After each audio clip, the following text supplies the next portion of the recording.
So the Skoda Spur is just such a good family car. It's got loads of boot space. It's Stop. just got... Do you mean the Skoda facts or the car? Both at this point.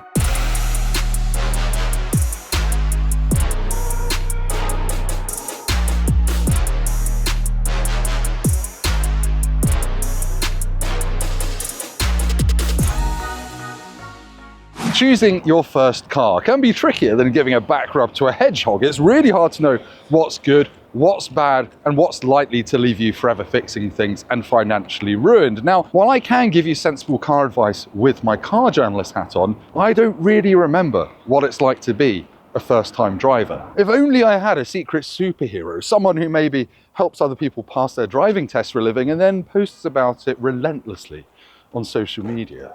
Hi! Like her. Anyway, just in case you didn't know, this is Aman from Clearview Driving, and she knows a thing or two about helping people learn to drive. Yep, I'm a fully qualified driving instructor with 12 years of experience, and I help people learn to drive and pass their driving test by sharing tips and tricks on social media. And she's annoyingly good at it as well. How many followers have you got? 1.5 million. 1.5 trillion. I don't think I've had that many McDonald's in the past week. But anyway, what are we doing? I'm going to help Tim pick out some of the best cars for new drivers. We're going to explain what you need to watch out for and which ones are likely to be good or bad for you now you've passed your test.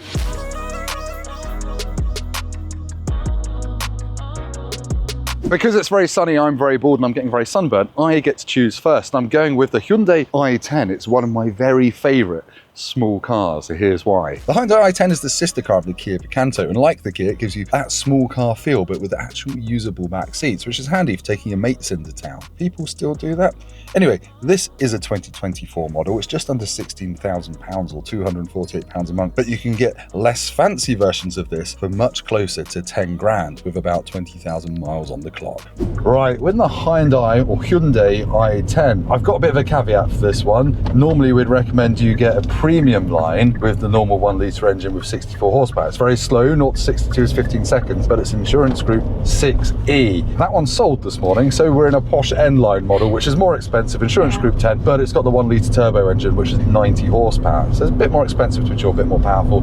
This wouldn't really be the one we recommend, but I really like it. It's quite nice to drive and it's quite nice on the inside. Yeah, you've got like little features here. You've got some kind of like dented trims which look fancy, but look down here. Well, don't look because you're driving. But you've got heated steering wheel and heated seats. While we're stopped at the traffic lights, look at this. It's actually got a really nice screen there. Yeah, it's got Apple CarPlay, Android Auto. I think, you might think this is a small rubbish car, but it's got loads of tech. You've got USB-C, USB-A. Yeah.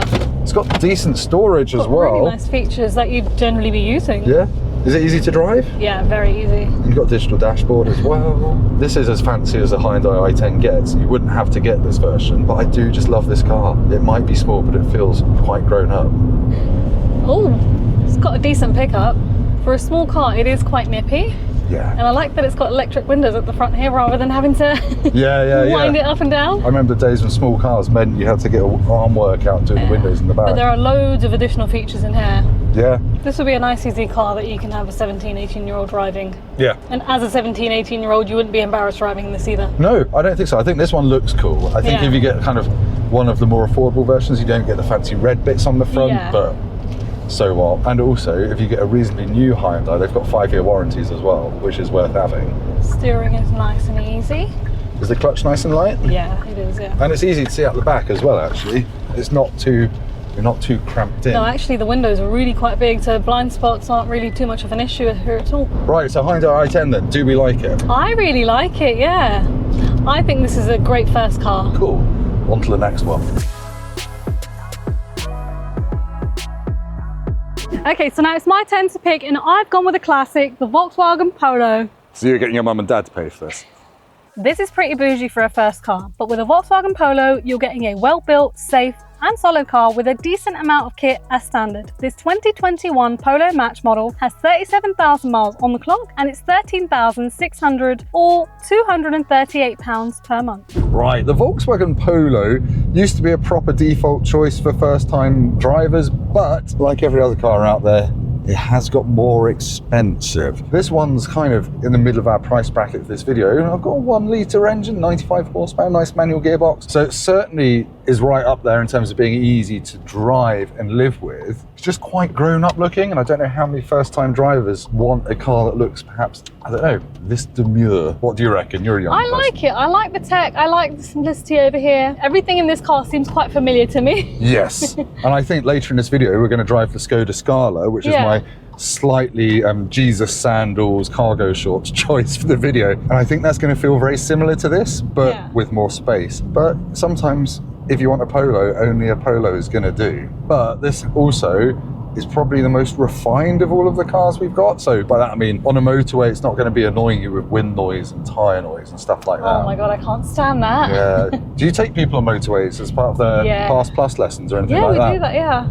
Is that scary? I don't know. No, actually, because you'd only really take the students that are capable of motorways on the motorway. The test, yeah. And I suppose once you're on a motorway, it's not too much to think about. Yeah. It's not like there aren't any scary junctions. As long as you're anticipating nice and early, that's it, right?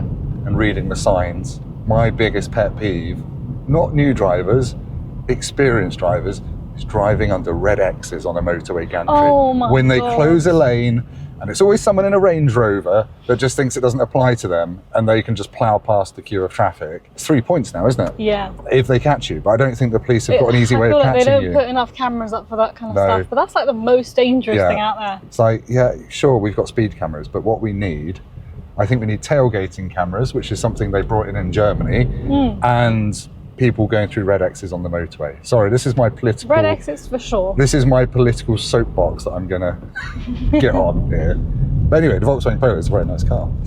It actually is a really nice car. So I hate using the word nice, but it is just nice. It's like, it's just pleasant, it's easy, it's efficient, it's refined, it's safe, it's got CarPlay, it's got Android Auto. It's all wrapped up in a very Volkswagen-y package, which you might either love or you might think, do you know what?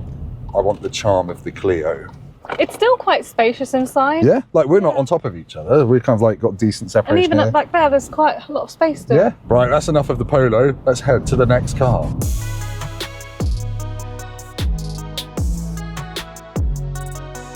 You knew it was coming. Making a best first car list without including a Ford Fiesta is a bit like making a carbonara without 2 kilograms of Parmesan stolen from an Italian grandmother. The Ford Fiesta was actually killed off a few years ago and sort of replaced by the Puma, but the Puma's going to be a bit out of budget for most first-time buyers. This Fiesta is a 2019 Active X model with 30,000 miles on the clock, and it's just over £10,500 or £190 a month. So now we're in the Fiesta, and this is the 1 litre engine, and it's 100 horsepower. Now, if you're looking at Fiestas, you've probably done some Googling, you'll know that these EcoBoost engines can be problematic because they've got a wet belt. But if you look for a newer one with the mild hybrid version of this engine, it doesn't have quite the same problem.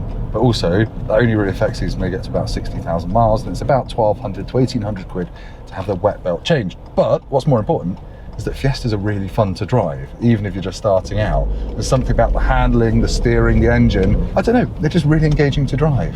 I think young drivers would generally like this car. That's kind of one of their go-tos, isn't it? Yeah, I mean, I learned to drive in a Fiesta. Yeah, this 1 litre engine otherwise though, you'll easily get about 50 miles per gallon out of it, so it's nice and efficient. It's quite cheap to insure as well, unless you get one of the top ST Line X sporty looking trims. The problem the older Fiestas used to have was the boot was always tiny, but in this latest model it's just under 300 litres. It's sort of okay. You're not going to get like massive suitcases if you go to the airport or anything in it. The back seats are a sort of decent size as well. I've fit child seats in the back of one of these with the leg and everything. So you can use it as a small family car, but you're not going to get a massive pram and travel cot in the boot. Not that you're having children that young, are you? I don't know. Are people having children that young? No. I've got my old man hat on here. Thinking about babies. Crossing your arms and everything.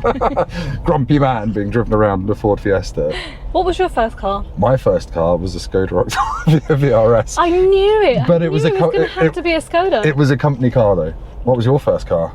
A VW Golf 1.9 TDI. Diesel. That engine was famous for making the world's loudest clatter, but also by being very fast and quite economical at the same time. No, I loved that car. It was really good. Did it die a death, or did it just get sent to a farm? I crashed it about a year afterwards. You crashed it? It was an accident. Yeah, as a young 19-year-old. Well, you didn't crash it deliberately? No. It was an accident. Sorry, I should have said. It's always an accident. No, I had an accident at a traffic light crossroads, turning right when you kind of blindsided near side. Oh, that's unfortunate. I edged forward.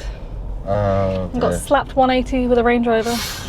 It's always a Range Rover. So what kind of things do you think learners want from their new cars? What's like the most important stuff? Something that's quite small and easy to get around town in. A small engine, so it's cheap insurance.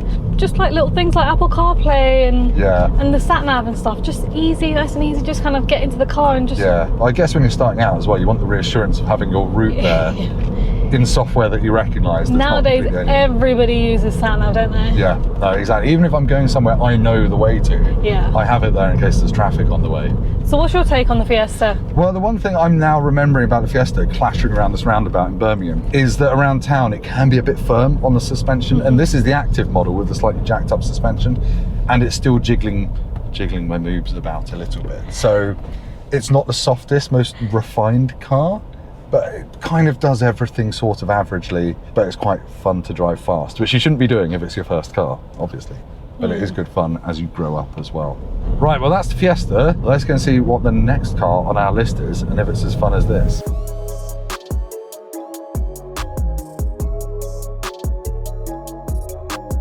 My next favourite first car is the Renault Clio. It's a bit forgotten about these days, but if you want style without breaking the bank, you could do a lot worse. This Clio in sporty GT line spec is just £9,600 or £187 a month. Sure, it's 6 years old and has 32,000 miles on the clock, but it's perhaps the best looking car here and the cheapest. So this Clio's got a 0.9 litre engine. That doesn't really sound big enough to move you, does it? It feels pretty good actually though, having heard that. Yeah, 90 horsepower, turbocharged. It's a bit lumpy down low, this engine, but some say that's character. I think it's nice for new drivers. It's such a low insurance group. Yeah, it's insurance group 9, this one. And this is the cheapest car that we've got here today, £9,000, which obviously is still not that cheap if you've got a really small budget, but it's okay in here. Now, this is previous generation Clio, so we've got quite a small infotainment screen. It looks a little bit dated, it's a bit slow to use and it's a bit laggy, but you've got cruise control, you've got some space in the back seats. What more do you really want? Apart from some things making very plasticky noises, sorry about that. The only thing I didn't used to like about Clios was I always thought the gear lever, this is really pedantic, it was a bit plasticky and a bit vague. I don't know what you think about that, but coming from the Fiesta, that's got quite a nice direct gear shift, whereas this is a bit, I don't know, I see what you mean. A bit longer. Yeah. The throws a bit longer. I feel like with the newer cars, everything's really quite compact. Yes. Placement wise. Here, yeah, I see what you mean. Yeah, but you know, it's roomy enough. I'm 6'3", I can get comfortable driving this. It's okay. It's just not exceptional. Did you know, Aman, that the Clio, you can get it with a bigger 1.3 engine, this is a 0.9, which is in your favourite car of all time? What's that? The Bugatti Chiron. No, sorry, Mercedes A-Class. And the Nissan Qashqai as well. But this 0.9 though is in some Dachas. I really like it. It's efficient, it's thrummy. You have to rev it out a bit if you want to go anywhere fast. It's only got a 5-speed gearbox, which means it can rev a bit high on the motorways, but it's an okay thing to drive. You're mostly buying this for the way it looks though, and for the fact it's bright red. No, you know what? It's still a decent sized car for new drivers. It's not too big. Yeah, and also £9,000 for this one, which is 6 years old or so. I think that's all right. Anyway, let's check out the next car on our list.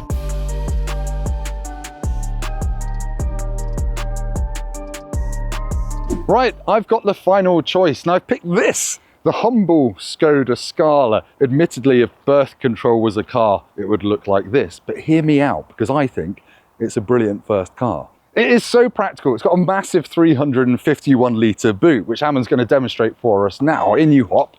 So if you've got a young family or you just want to carry stuff with your first car, even if it's a TikTok influencer, you can do so with ease. Right, let's take it for a drive before she makes me do more bloody TikTok lip-syncing nonsense. I'm nearly 40. I can't even get away with these shoes, let alone prancing around on social blooming media. Damn, Daniel. So what is the name of this car?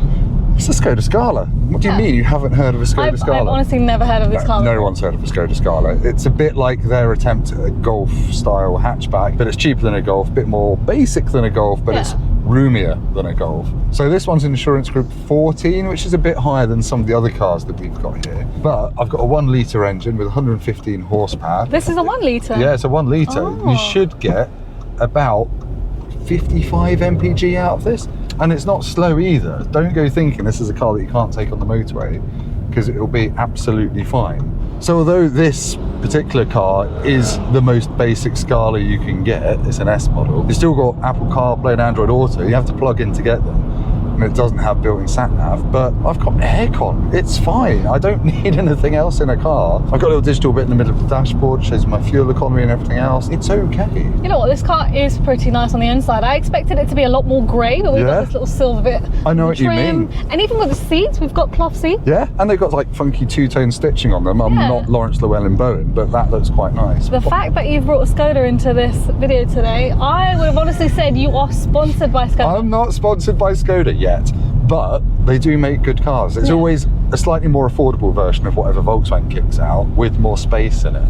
Honestly, what's not to like? It's just super easy to drive as well. You've got light clutch, you've got a really easy to use gearbox. The brakes on this one, they're very good. A little bit grabby. A bit too Possibly good. A little bit too good, or my right foot is a bit out of practice. For God's sake, what brake pads have they put on this car? Your foot's too close to the brake, no? What? Oh. Yeah, because you're braking with the middle of your foot. I know how to brake. Thanks. Just before we head to the conclusion of this video, there are some popular first cars that we've not featured. So there are some honourable and dishonourable other mentions. First of which is the Fiat 500. These are really getting on a bit. And in terms of safety, equipment and tech, they're not that great anymore, nor are they much fun to drive on motorways. So I use the Mercedes A-Class to teach, and I have been teaching in this for quite a few years, but the newer ones are mostly automatic and they're quite expensive to insure. You're probably also wondering why we've not mentioned the Vauxhall Corsa. It's super popular here in the UK, but for my money, the Fiesta that we featured is better to drive, and a Polo just feels more solid and nicer built and like it's going to last a bit longer. Minis are also quite popular, but they're quite expensive to insure and you don't get a lot of space in the back. Right, we've driven all of the cars. It's time for us to make our personal choices as if we were first-time drivers. Now, I'm a slightly older, more boring, more practical first-time driver, so I'm going to pick the Skoda Scala. Yes, it's deeply unsexy, unfashionable, but it's got loads of room in the rear seats and it's got a massive boot. It's comfortable and relaxing to drive and it's efficient. So what's not to like? If you've got a young family or you've got one on the way and you've just passed your test, don't sleep on the Scala. But we've got a young person over here who's got a much more interesting choice than me. For me, I'm going to go with the Hyundai i10 over here. It's nice and small on the outside, so it's easy to get around in, but it's really quite spacious inside. It's really cheap to run and really cheap to insure. And plus, I love driving this car. Thank you so much for watching. Do let us know what car you would have picked from everything here. And if there's any cars we've left out, let us know down in the comments. Like, comment, subscribe. Is it time to go home yet? I'm getting sunburned. Professionals.